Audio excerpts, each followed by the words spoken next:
El codo es una anatomía que en muchas ocasiones es dificultosa de entender. Es una articulación de transición que está en el medio de la, del miembro superior. Pero bueno, iremos haciendo lo posible para poderla entender. Por supuesto que cualquier cosa me puedes interrumpir. Activas el micrófono sin ningún problema y me interrumpes si algo no lo entendiste. Porque para mí es mejor, para mí así yo sé que me está captando y que aunque no me entiendas, bueno, yo te lo vuelvo a explicar sin ningún problema. Entonces vamos a comenzar con lo que es anatomía, ¿verdad? Entonces, habíamos dicho la semana pasada, ¿verdad? Que habíamos quedado en lo que es la parte distal del húmero, ¿verdad? Y la parte proximal del cúbito y radio. La parte distal del húmero la iba a hablar un poquito más hoy, ¿verdad? Y entonces tenemos que el codo abarca también lo que es el cúbito y el radio. Una de las cosas para aprendernos, ¿verdad? A diferenciar lo que es el cúbito del radio, en este caso, como yo dije en la primera clase, siempre en los modelados anatómicos se usa, o sea, los dibujos anatómicos siempre son el derecho, a menos que el dibujo lo especifique. De resto siempre es el derecho. Entonces aquí tenemos, ¿verdad?, el radio derecho y el cúbito derecho. Entonces, la cosa para diferenciarlo siempre, ¿verdad?, es que a nivel del codo, primero obviamente cuando tenemos el pulgar, es que el pulgar está lateral igual que el radio, porque el, el pulgar es como la antenita del radio. Y lo otro es, ¿verdad?, que a nivel proximal, cuando vemos un codo, lo más prominente es el cúbito. El radio es más pequeño. En cambio, distalmente, cuando vemos una rayos X, por ejemplo, de muñeca, lo más prominente es el radio, a diferencia de la cabeza del cúbito. Aquí tenemos un cúbito y un radio, vamos a decir, en posición anatómica, en posición de supinación. Y aquí lo tenemos en pronación. El cúbito, el radio, pasó por encima del cúbito para pronarse.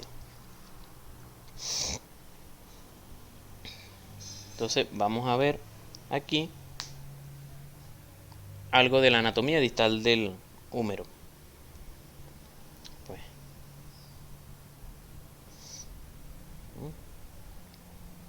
él se ensancha a nivel distal, ¿verdad?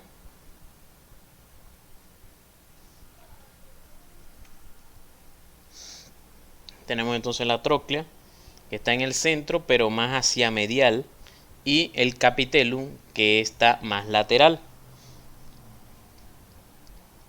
con quien se va a articular el radio. Tenemos una fosita del olecrano, una fosita olecraniana, donde se va a articular va a sentarse el olecrano del cúbito, ¿verdad? Entonces aquí tenemos obviamente otra vez tróclea, capitellum, epicóndilo medial, cresta supracondilia, epicóndilo lateral, cresta supracondilia. Fosita radial, ellos se llaman así, ¿verdad? Fosita radial, vamos a ver que cuando se articule, cuando el codo se flexiona, hace su máxima flexión, la cabeza del radio que estaba aquí se va a alojar en la fosita radial. Igual esta fosita se llama fosita coronoidea, porque la apófisis coronoide del cúbito, cuando hay la máxima flexión, se va a alojar en esa fosita.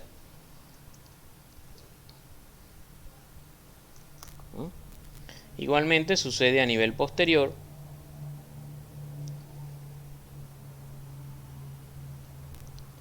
que está la fosita olecraniana, donde en la máxima extensión se va a alojar el olecrano. Por aquí, como está explicando allí también, eso es algo que no podemos olvidar. Allí, esto es el epicóndilo medial, ¿verdad? Este es el epicóndilo medial, la tróclea, y entonces por aquí está un canal llamado epitrócleo olecraniano. Epitrócleo olecraniano, ¿verdad? Porque este es la tróclea y por aquí está el olecrano. Y este la epitróclea. Entonces entre ellos dos está este canal que se llama epitrócleo olecraniano, por donde va a pasar el nervio cubital. El nervio cubital es el que cuando nos golpeamos, ¿verdad?, en el codo vemos estrellas. Entonces ahora vamos a ver la descripción de lo que es la región proximal del cúbito.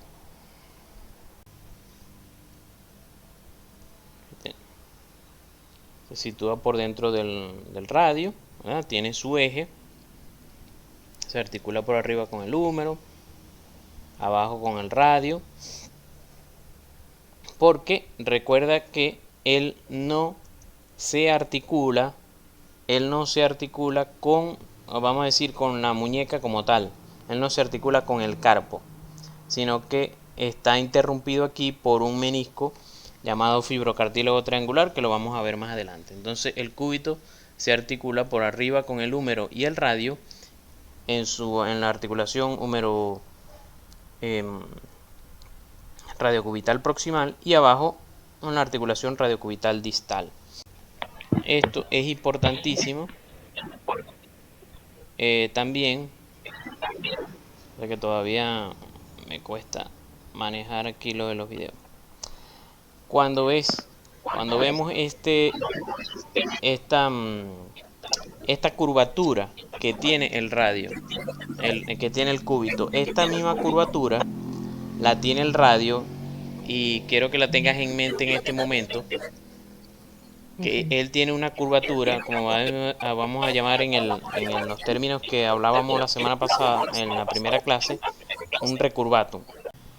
Como te decía, tienes que tomar en cuenta esta curva, ¿verdad?, que tiene cóncava hacia adelante, que tiene el cúbito, que también la tiene el radio, y que los va a ayudar a encajarse cuando estén en pronación.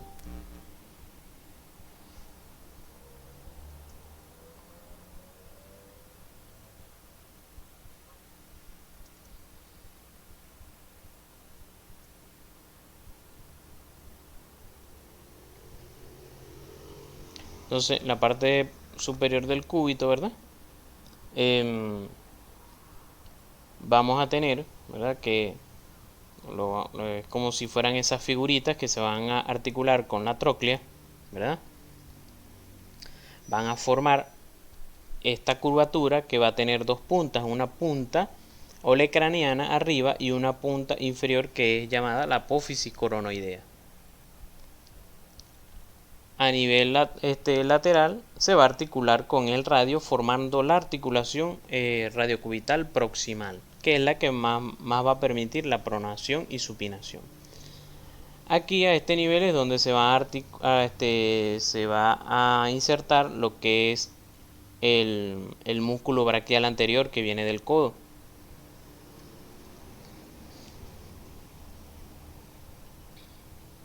Entonces tiene igual sus caras, sus bordes, que ahorita lo vamos a explicar para que sea un poquito más fácil. Igual, así como el húmero y así como el radio, tiene una forma prismática.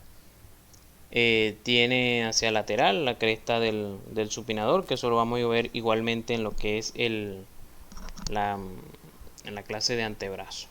Entonces vemos la incisura troclear, el olecrano, que está en la parte posterior, ¿verdad?, que es la punta del olecrano, y a este nivel que tenemos lo que es la apófisis coronoides.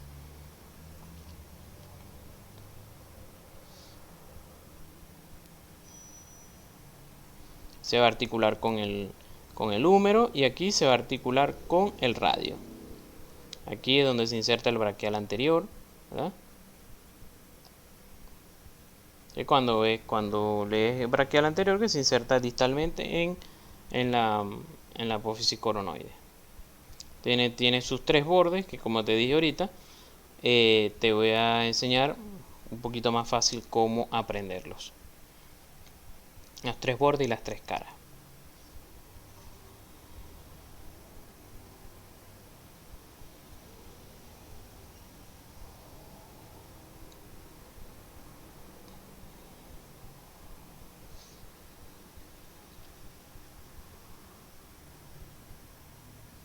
Igualmente, entonces vamos a ver lo que es el radio, ¿verdad?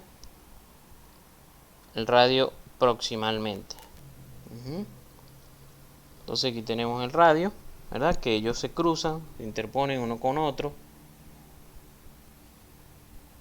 Entonces él igualmente se articula con el húmero a nivel del capitellum y con el cúbito en la cisura radial a través de la cabeza del radio. Y distalmente se articula con dos huesos del carpo que vamos a ver después, que es el escafoide y el semilunar. Él igualmente tiene su forma de S itálica y es cóncavo hacia adelante. Entonces aquí tenemos la cabeza radial, tiene una forma circular. Arriba se va a articular con una esfera que es el capitellum del húmero. Tiene igualmente una forma de bisel para poderse articular con la parte troclear del húmero, como viste ahorita. Toda la cabeza radial está cubierta por cartílago, por debajo de ella es el cuello del radio y hacia abajo la diáfisis.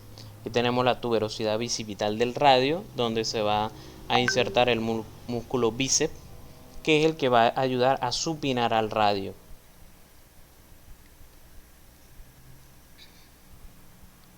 Entonces aquí tenemos cabeza del radio, su cuello, el cuerpo del radio como tal, la diáfisis y la tuberosidad bicipital del radio. Aquí entonces tenemos otra vez sus caras, sus bordes, que los vamos a ver ahorita en un esquema. Borde lateral, ya vas viendo como la representación aquí de, vamos a decir, de la paciente. Su cara posterior, su borde posterior. Entonces aquí, bueno, para recordar los modelados anatómicos que teníamos en morfofisiología 2, ¿verdad? En el anatómico, lo que es el húmero, lo que es una especie aquí de cúbito, igual que este. Perdón, este es el peroné y el cúbito. Entonces fíjate, si hacemos un corte, ¿verdad? Esto es un corte a nivel, este es un corte axial a nivel de la diáfisis del húmero, que tenemos entonces, este es el cúbito y este es el radio. Recordemos que este es un cúbito derecho, un miembro superior derecho, un antebrazo derecho visto desde abajo. Y entonces este sería el cúbito que está medial y este el radio que está lateral. En el cúbito se ve un poquito más que en el radio, perdón, se ve un poquito más que tiene una forma triangular. Igualmente, para los anatomistas, el cúbito tiene una forma triangular, dando aproximadamente esta forma. De tal manera que si tenemos en mente esto, ¿verdad? Y entre ellos dos hay una línea, que es esta que tenemos aquí, esta blanca, que se llama la membrana interósea, que nos va a ayudar con la estabilización de estos dos huesos, nos va a ayudar a que estos dos huesos permanezcan juntos. Es uno de los estabilizadores estáticos del codo y la muñeca. Si la membrana interósea se lesiona, se va a lesionar tanto el codo arriba como la muñeca abajo. Entonces, para aprendernos en cuanto al hueso, solo el cúbito, ¿verdad? Tenemos el cúbito que es este, que es medial, ¿verdad? Entonces, tiene tres bordes y tres caras. Esta forma, recordar esta forma porque esto me ayuda, o sea, que se conectan en una punta, como dos triángulos, se conectan en una punta con la membrana interósea. Entonces ya yo sé que tengo, entonces el cúbito, tengo un borde anterior, borde posterior y un borde lateral, porque estoy viendo hacia afuera, un borde lateral. Y entonces tengo, por lo tanto, una cara anterior, una cara posterior y una cara, ¿hacia dónde? Medial. Y entonces el radio es lo contrario. Tengo tres bordes, un borde anterior, un borde posterior y un borde que mira hacia medial.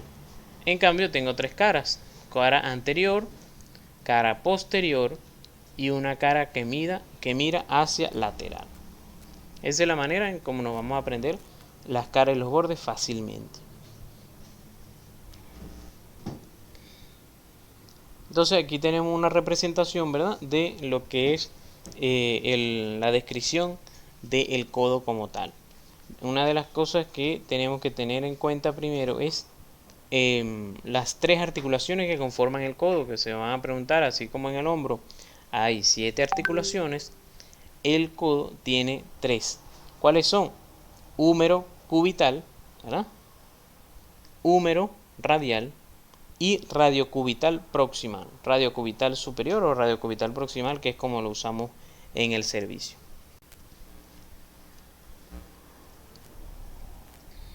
Entonces, bueno, el codo nos permite los movimientos de flexión y extensión, ¿verdad?, y él nos va a ayudar con lo que es la pronosupinación. Entonces él nos va a ayudar con la parte de lo que es ayudar a la alimentación y a la higiene. A la alimentación y a la higiene en la parte de los genitales, del ano, etc.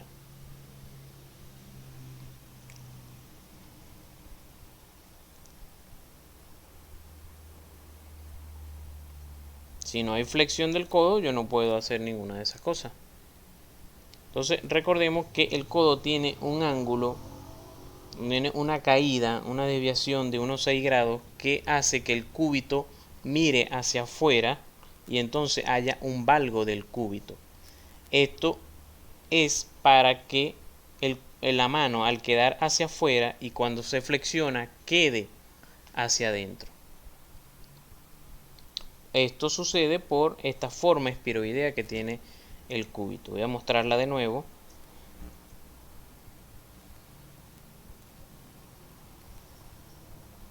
Tiene un ángulo, o sea, eso permite que suceda eso. Fíjate que cuando el esqueleto se va a llevar la comida a la boca, la mano queda hacia adentro. Es decir, cuando está en extensión, la mano está hacia afuera por el valgo, para que cuando flexione se vaya hacia adentro y está más cerca de la cara. Cosa que no ocurriría, o sea, si estuviera completamente derecho el cúbito en el eje del húmero, entonces sería un poquito más dificultoso llevar la mano a la boca.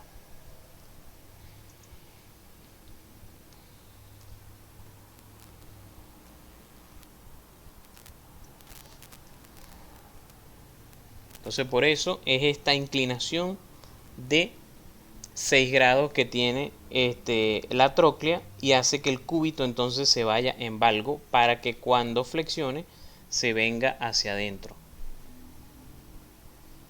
Esto también lo permite esta forma espiroidea que tiene este canal, que no es completamente llega posterior, no se unen, sino que están un poquito separados para que ocurra esto.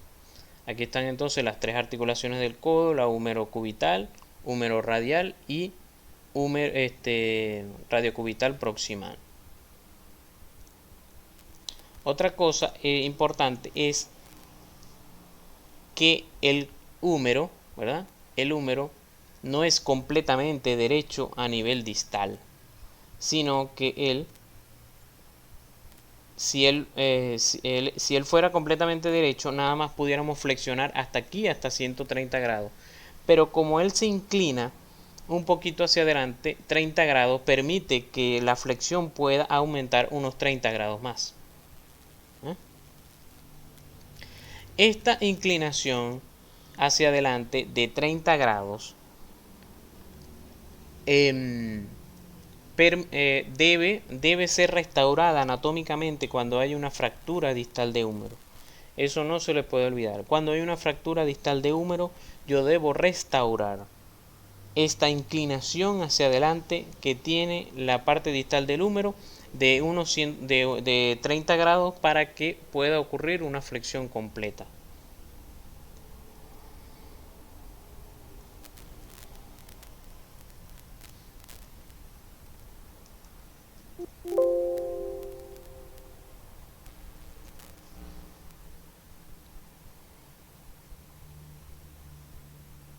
Ya tenemos la tróclea, el capitellum, la tróclea que tiene su incisura espiroidea, la fosita del olecrano, ¿verdad?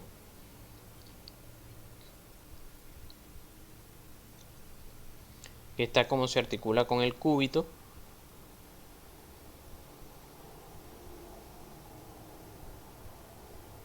Entonces aquí está la apófisis coronoide que se inserta en la flexión máxima en la fosita coronoidea. Igual cuando hay extensión, entonces el olecrano se mete en la fosita olecraneana. Otra de las razones por las cuales existe el valgo aquí del codo, imaginemos que, ¿verdad?, que esto azul que tenemos aquí es el húmero y esta hoja que tenemos aquí abajo es el cúbito y el radio. Entonces, este es el cúbito, ¿verdad? Este es el cúbito que se articula aquí con el húmero y esto es el radio. Esto es parte de lo que es biomecánica. Entonces, cuando el radio prona, cuando el radio se monta encima del cúbito, entonces la mano quedará hacia adentro. La mano queda hacia adentro y eso no me conviene. Me conviene es que quede derecha para las cosas que yo voy a hacer. De tal manera que entonces lo normal es que el húmero haga que el cúbito mire hacia afuera, que haga un valgo. ¿Para qué? Para que cuando el radio se monte encima de él, aquí está, húmero, el cúbito, ¿verdad?, mira hacia afuera, en valgo, y el radio está un poquito hacia afuera, de tal manera que cuando el radio se monta encima de él, quede, aquí está encima de él, quede mirando completamente, directamente hacia abajo. Directamente hacia derecho y no como está este de la figura 14 que queda mirando hacia adentro.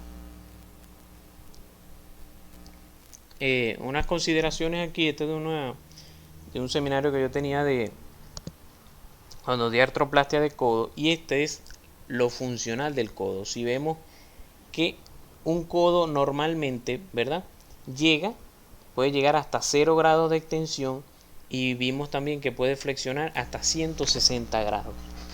Pero lo funcional, ¿para qué necesito yo flexionar el codo? ¿Para qué yo necesito flexionar el codo? Para llevarme la comida a la boca.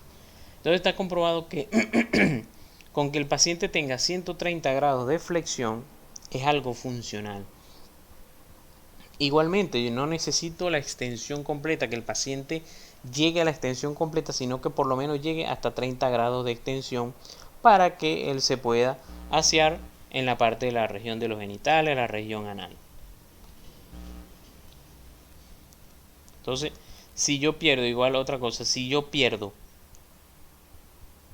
el codo, si yo pierdo 50% de la función del codo, pierdo 50% también de toda la extremidad, porque el codo es muy importante. Es decir, si el codo yo lo estuviera inmóvil, la mano no me sirve de mucho, me va a quitar mucha movilidad a la mano. Aquí tenemos un casito, un paciente anciano de 68 años que se fracturó, tuvo una fractura aquí supracondilia, aquí vemos la fractura.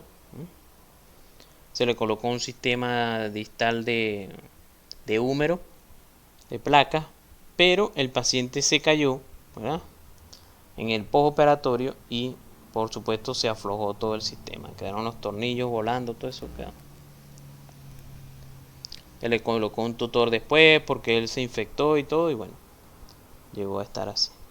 Ya después el paciente se perdió de la consulta.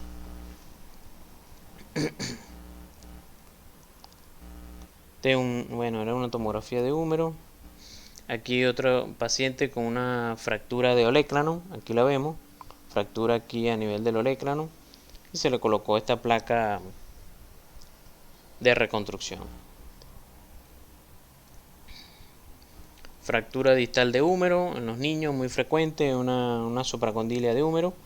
Vemos la fractura aquí y vemos como el capitellum del húmero, que debería estar un poquito hacia adelante. Normalmente si trazamos una línea por toda la cortical anterior del húmero, esta línea debería pasar por el centro del capitellum. Fijémonos que no pasa, por lo tanto entonces yo concluyo que hay una fractura distal de húmero. Ahorita vamos a ver en una rayo X representado eso. Esto es cuando se hacían, bueno, se hacen todavía lo que se puede. Me tocó planificar un paciente con una fractura distal de húmero.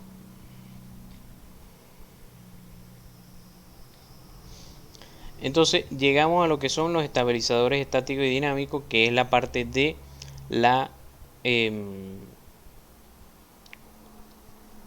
biomecánica.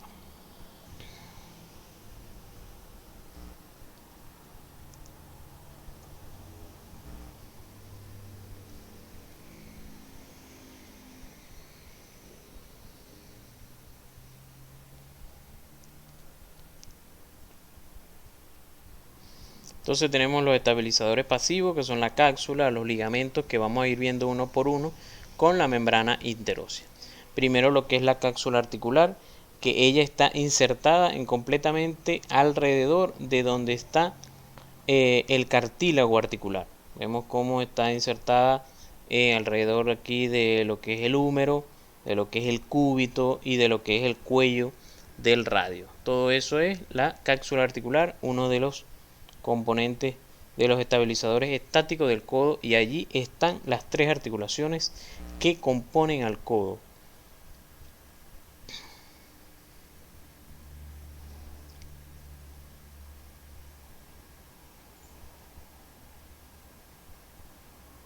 Tenemos igualmente lo que es el ligamento cuadrado. Este ligamento cuadrado es un reforzamiento aquí de la cápsula articular entre el cúbito y el radio.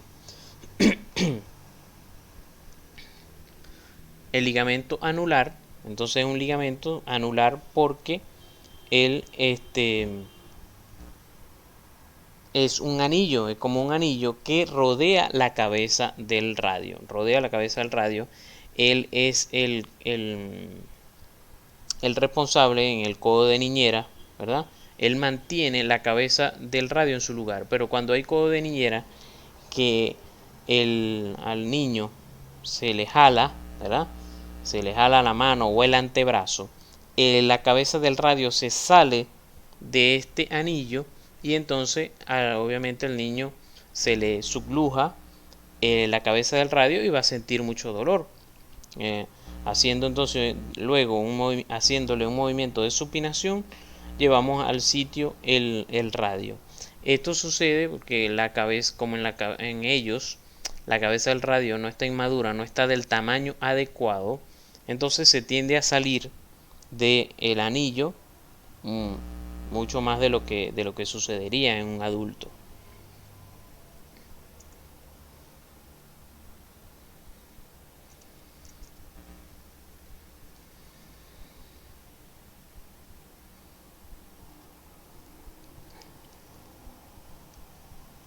Vemos como el eje del radio va cambiando a medida que se hace la supinación y la pronación. Igual tenemos los ligamentos colaterales, que ellos son los que mantienen la estabilidad sagital del codo. Permiten que el cúbito no se mueva ni en valgo ni en varo. Entonces tenemos el ligamento colateral lateral, ¿verdad? Que tiene sus tres haces. Posterior, medio y anterior, que van desde el epicóndilo lateral, desde el epicóndilo medial, hacia el cúbito. Igualmente, el ligamento colateral radial va desde el epicóndilo lateral hacia el cúbito, no hacia el radio. Por más que algunos libros se llame ligamento colateral radial, pero él no se inserta, se llama radial porque es del lado del radio, pero se inserta en el cúbito.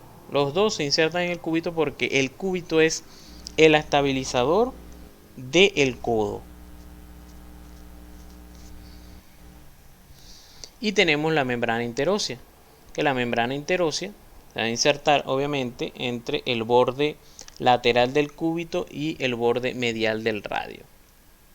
Está reforzada por varias porciones de esta membrana que van a ayudar a pasar lo que es las fuerzas de entre la mano y el codo a través del cúbito y el radio. Fijémonos, cúbito, membrana interósea, radio. Todo el peso que esté en la mano va a pasar a través del radio, membrana interósea y cúbito. Y la membrana interósea los va a mantener unidos mientras se están usando los dos, pues. Aquí están los estabilizadores dinámicos que los vamos a ver en la clase de antebrazo. Todos estos músculos yo los voy a explicar y voy a colocar este video otra vez para que lo puedan entender. Obviamente tenemos los que pasan por detrás del codo, que es el tríceps, y los que pasan por delante, que es el braquial anterior y el bíceps.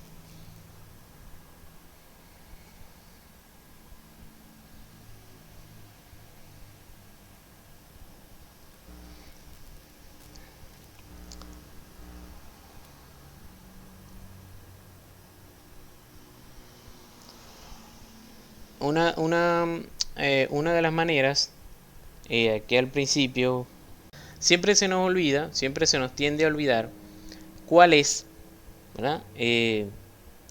Cuál es el cúbito y cuál es el radio. Perdón, cuál es el cúbito y cuál es el radio, no. Cuál es el epicóndilo, cuál es la epitróclea y cuál es el epicóndilo. Porque resulta que entonces tenemos que esto se llama, ¿verdad? Este es el cúbito. Entonces este se llama epitróclea, ¿verdad? Y este se llama epicóndilo. En términos nuevos, ¿verdad? Los libros nuevos de anatomía ya no llaman epitróclea y epicóndilo, sino que a este le llaman epicóndilo medial y epicóndilo lateral. Por eso me han escuchado esos dos términos usarlos indiferentemente. ¿Cómo hice yo para aprenderme esto? Bueno, el cúbito está medial, ¿verdad? Y el radio está lateral. Entonces, vamos a imaginarnos que tenemos aquí el tórax del paciente, ¿verdad? Con sus costillas.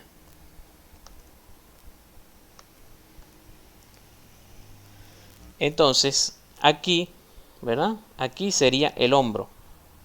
Vamos a imaginarnos que está el hombro del paciente. Está bastante feo, pero aquí está, por ejemplo, el hombro. Aquí comienza el hombro y viene el húmero y tal. Entonces, yo lo que hago, yo lo que hacía, pues, cuando estaba en la carrera, era que me imaginaba la T, forma aquí, la letra T, pues tiene un ángulo. Son dos rayitas que forman un ángulo de 90 grados y que así como lo forma el húmero con el hombro, más o menos así. Entonces yo me imaginaba el que está pegado al tórax formando ese ángulo, como la T es la epitróclea. En cambio el que está para afuera es la C de epicóndilo. Ese como yo me lo aprendí. Entonces bueno, esta también quería mostrarles, ¿verdad? Lo que hace la membrana interósea, que pasa lo que es las cargas, lo que nosotros tengamos en la mano, el peso que nosotros tengamos en la mano, esas fuerzas pasan a través del radio, a través luego de la membrana interósea, llegan al cúbito y entonces es pasadas al codo. Si la membrana interósea está lesionada y nosotros tenemos algún peso en la mano, ellos, el cúbito y el radio, se van a tender a separar. Como lo estamos viendo aquí, esta lesión de la membrana interósea, al ponerle peso al radio, ellos se van a tender a separar. Entonces, aquí tenemos cómo ellos funcionan en cuanto a la pronosupinación. Como estaba diciendo, ¿verdad? Si vemos esta figurita aquí 25, si vemos al cúbito y al radio, los dos tienen una curvatura que es cóncava hacia adelante. Los dos, así como están representados aquí, el azulito sería el cúbito y el radio sería el rojo. Ellos tienen una curvatura de tal manera, ¿verdad?, que cuando ellos están en pronación uno encima del otro, puedan encajar. Aquí tenemos, ¿verdad?, más o menos este que está aquí. Y aquí está el radio pronado encima del cúbito y entonces están encajando los dos. Si yo opero un cúbito y radio y entonces ellos yo los dejo sin esa curvatura, ellos no van a encajar y entonces por lo tanto el paciente no va a tener una pronosupinación efectiva, no va a tener la pronosupinación de 180 grados que debe tener.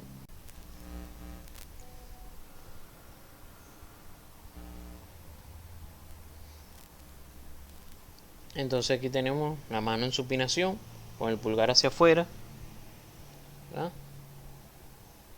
Entonces para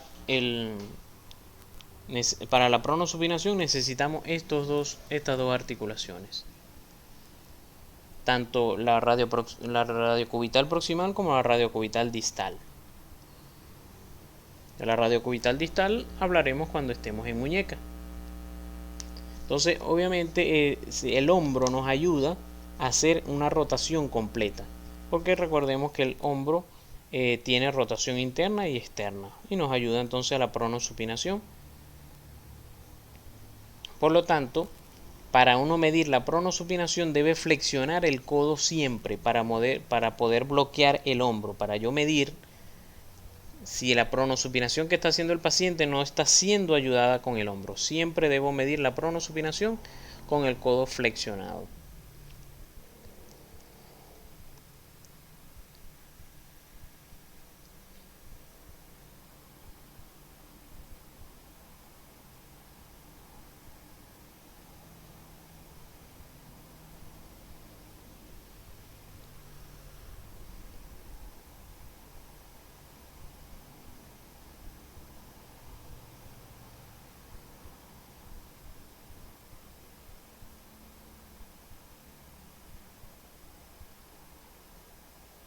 Entonces, otra vez vemos cómo el radio, con su forma cóncava, puede posarse encima del cúbito.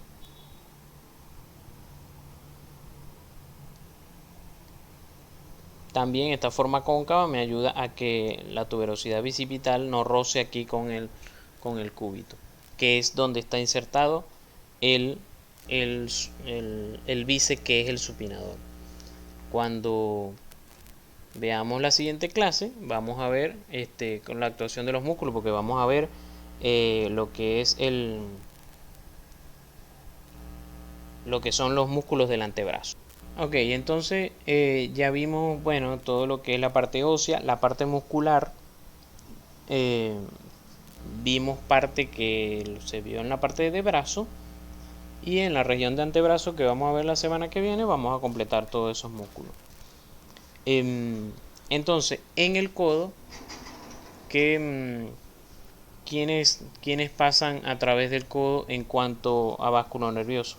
Bueno, desde el punto de vista vascular pasa la arteria humeral, que es la misma braquial, que ella se divide en cubital y radial, y la cubital que me da la arteria interósea, pero de eso vamos a hablar más profundamente en antebrazo también.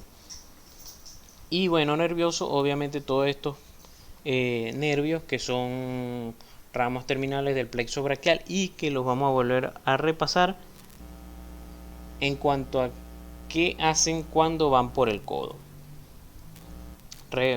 Otra vez el plexo braquial, dando ese pasito hacia atrás que debemos dar siempre en anatomía para no olvidar.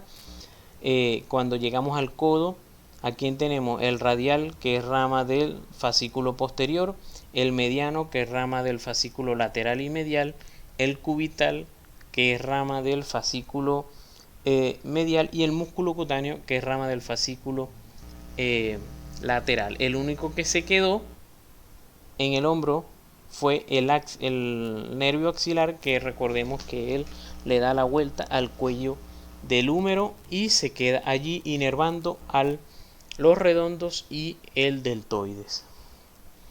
Entonces el radial, ¿verdad? Vemos que él viene aquí, pasa por el triángulo húmero tricipital, pasa por el canal de torsión, y dijimos que entonces él, cuando va llegando al codo, se hace anterior. Esto no se le puede olvidar, primero, que pasa por el canal de torsión, porque toda fractura de húmero ustedes deben examinar el nervio radial, porque él se puede lesionar, se puede, como decimos, machucar allí en la fractura, ocurre, y entonces el paciente, además de la fractura, entonces tiene una lesión del nervio radial. Siempre que haya una fractura de húmero, fijo que les van a preguntar eso no hay pele. ¿Y cómo se llama la lesión del nervio radial por una fractura de húmero? Eso lo van a buscar. El radial, entonces, cuando llega al codo, como les dije, fíjense que va posterior, cuando va llegando distal se hace anterior, aquí lo vemos, y entonces aquí, ya entrando en el antebrazo, se divide en su rama superficial, rama cutáneo superficial, y en su rama profunda, que se llama interóseo posterior, que es este mismo que va aquí. El nervio mediano, ¿verdad? Él, como dijimos cuando vimos la clase de brazo, él no hace nada en el brazo, sino que cuando llega al antebrazo es que empieza a dar toda su rama. Entonces, cuando veamos antebrazo es que vamos a ver todos los músculos que inervan. Quiero que no le tengan miedo al antebrazo, por más que tiene 20 músculos, pero poquito a poquito nos los vamos a ir aprendiendo, y nos vamos aprendiendo su inervación, que les voy a dar varias claves cómo aprendernos la inervación de ellos. ¿Qué músculo lo inerva? ¿Qué nervio inerva a los músculos? El músculo cutáneo es otro. Entonces, bueno, para terminar la idea con el mediano es el satélite de la arteria humeral. Entonces, casi siempre cuando hay lesión de la arteria humeral, casi siempre hay lesión del mediano, porque ellos van juntos. Él pasa ahí anterior a nivel del codo. En cuanto al músculo cutáneo, que lo vimos en dos fotos la semana pasada, él entonces atraviesa el coraco braquial, se posa en el brazo entre el plano profundo y el plano superficial, que está compuesto por el bíceps, y al llegar al codo solamente quedan las neuronas, vamos a decir, la rama sensitiva, el componente sensitivo del músculo cutáneo, y él se va a ir hacia lateral del antebrazo y va a inervar el borde lateral del antebrazo. En cuanto al cubital, ¿verdad? El cubital es lo contrario al radial. El radial dijimos que cuando él va llegando distalmente se hace anterior. Él viene posterior en el brazo, pero cuando va llegando al codo se hace anterior.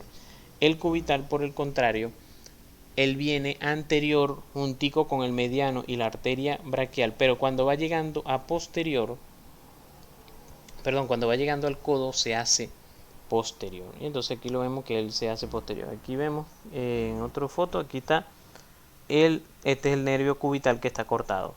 El nervio cubital viene juntico con el nervio mediano. Él se hace posterior. Entonces aquí vemos en esta foto, este es de un libro de abordaje quirúrgico, vemos que si vemos el codo por detrás, que el cubital, está pasando por detrás del codo, y en cambio el nervio radial está pasando por delante. Aquí es ya después de que pasa por el codo, el nervio radial se divide en sus dos ramas, en su rama motora, que es la interóseo posterior, y en su rama sensitiva, que es la cutáneo superficial.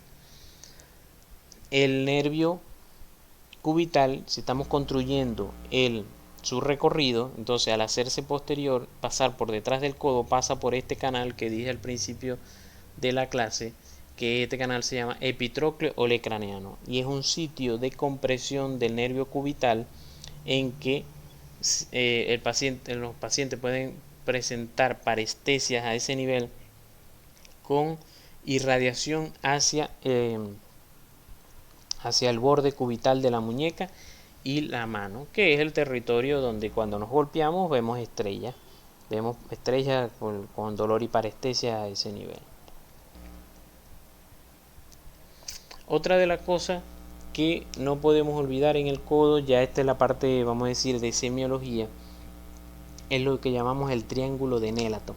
El triángulo de Nélaton está compuesto por, cuando flexionamos el codo, está compuesto por los dos epicóndilos, el epicóndilo lateral, el epicóndilo medial y el olecranon, y se forma un triángulo, y a este triángulo se le llama triángulo de Nélaton. Pero cuando tenemos el codo extendido, estos tres puntos de referencia forman una línea recta. Esta línea recta es llamada línea de Mangaine. Esta flechita es por donde está pasando el nervio cubital. Entonces, para que no se les olvide, triángulo de Nélaton y línea de Mangaine. ¿De qué te sirve eso? Bueno, de que si un paciente me llega con una probable fractura distal de húmero o proximal de cúbito y radio, o con una luxación, sobre todo, estos puntos yo los voy a tener en diferentes sitios, no formándome el triángulo, y por lo tanto entonces yo voy a pensar que tiene una luxación. A nivel en la rayos X, ¿verdad? Que vamos a ver, vuelvo y lo repito. A nivel del codo, ¿quién es más pequeño entre el radio y el cúbito? El radio más pequeño, el cúbito es más grande, ¿verdad? Y entonces tenemos aquí el húmero con su fosita olecraniana. Entonces del lado del cúbito está la tróclea, y entonces por lo tanto esta es la epitróclea o epicóndilo medial, como están viendo en este dibujo. Y del lado del radio, que es lateral, epicóndilo lateral o epicóndilo simplemente. El capitellum, ¿verdad? Bueno, el cúbito, la tuberosidad bicipital del radio. En una rayos X lateral, ¿verdad? Vamos a ver el húmero, y fíjense que da una curvatura hacia adelante, que fue lo que vimos en uno de los videos. Da una curvatura hacia adelante. El capitellum me queda un poquito hacia adelante, haciendo que cuando yo haga la flexión tenga una flexión mayor, más de 30 grados. Y que esto es una de las cosas que yo voy a evaluar cuando opero una fractura distal de húmero. Debe ese capitellum quedar por delante del húmero. ¿Cómo debe quedar? O cuando yo evalúo una rayos X lateral de codo, ¿cómo hago para saber si hay una fractura desplazada del distal de húmero? Uno de los puntos de referencia es que yo trazo una línea por toda la cortical anterior. Y ella debe pasar por el centro del capitellum. Vuelvo y repito, trazo una línea por toda la cortical anterior del húmero y ella debe pasar por el centro del capitellum. Esto nos ayuda también para las fracturas pediátricas, que a veces nos cuesta verla. El olecranon, cúbito, y este es el radio con la cabeza del radio. Fijémonos aquí. Voy a mostrarles aquí una fractura. Aquí, esta, ¿ves? Si trazamos una línea por delante de la cortical anterior, no está pasando por el capitellum. Esta es una fractura pediátrica. El capitellum tiene que quedar aquí adelante.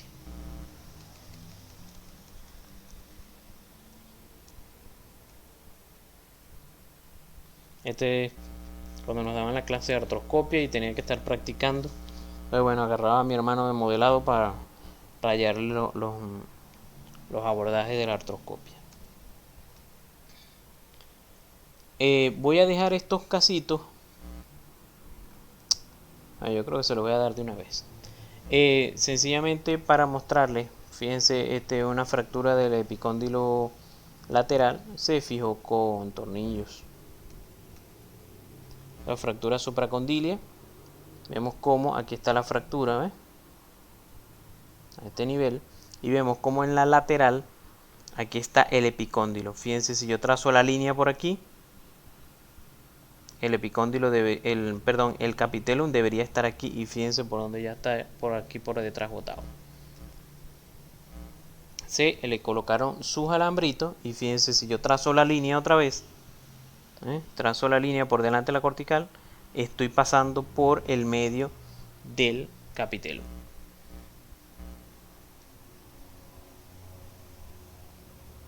Fractura de epicóndilo lateral, perdón, del epicóndilo medial, porque este es el cúbito, y se fijó igualmente con tornillo. Ahí recordemos que se insertan músculos que los vamos a ver en antebrazo. Un paciente con una fractura abierta de húmero, se colocaron, esto es a nivel posterior del brazo, se le colocaron estas placas, y aquí está el nervio cubital, que cuando siempre que hacemos este abordaje a nivel distal del húmero, a nivel posterior, siempre debemos buscar el nervio cubital y referirlo para no lesionarlo. Otra fractura distal de húmero con tomografía, y bueno, se resolvió con esta plaquita. Este es otro paciente que nos dio dolor de cabeza, la doctora Escarbay y a mí. Yo estaba en el tercer año. Fractura distal de húmero. Como está aquí, la fractura con minuta. Una C3. Bueno, según la clasificación de ese momento, porque ya ha cambiado un poquito la clasificación. Aquí están las tomografías. Y bueno, hicimos un abordaje posterior. De hecho, el abordaje lo hicimos a través del cúbito. Tuvimos que hacer una osteotomía del cúbito, que eso se llama osteotomía de Chevron, ¿verdad? Abrir aquí para poder acceder a todo esto aquí, distal de húmero, y poder colocar las placas. Luego más adelante tengo unas fotos de esas. Igual esta es una paciente con una fractura de avulsión del epicóndilo medial, ¿verdad? Aquí lo vemos. Lo fijo con un tornillo. Aquí está durante la operación. Aquí está el tornillo.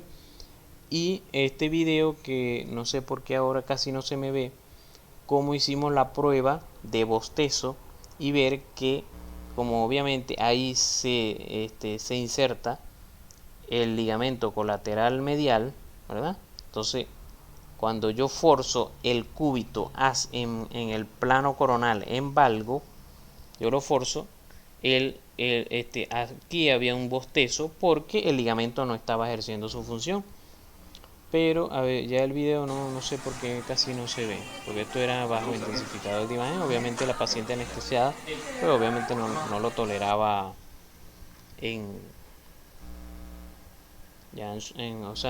despierta, pues. Este es otro paciente que se cayó de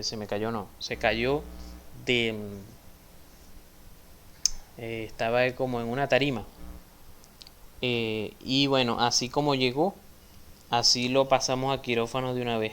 Gracias a Dios teníamos los alambritos por allí, y fíjense cómo me llegó, y así lo pasamos sin medio tocarlo, sin casi ni tocarlo. Ya el codo reducido, la fractura distal de húmero, tenía una distal de radio y también una distal de húmero. Cuando fijamos la de radio, y fíjense cómo estaba la de húmero. Así mismo le tomamos los rayos X.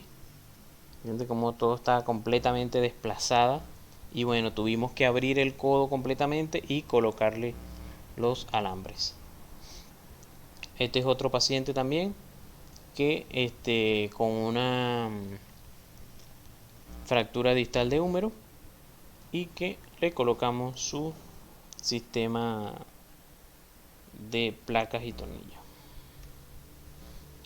Este es un abordaje a nivel distal de húmero, a nivel posterior, y entonces aquí está el nervio cubital pasando por el canal epitrócleo olecraneano.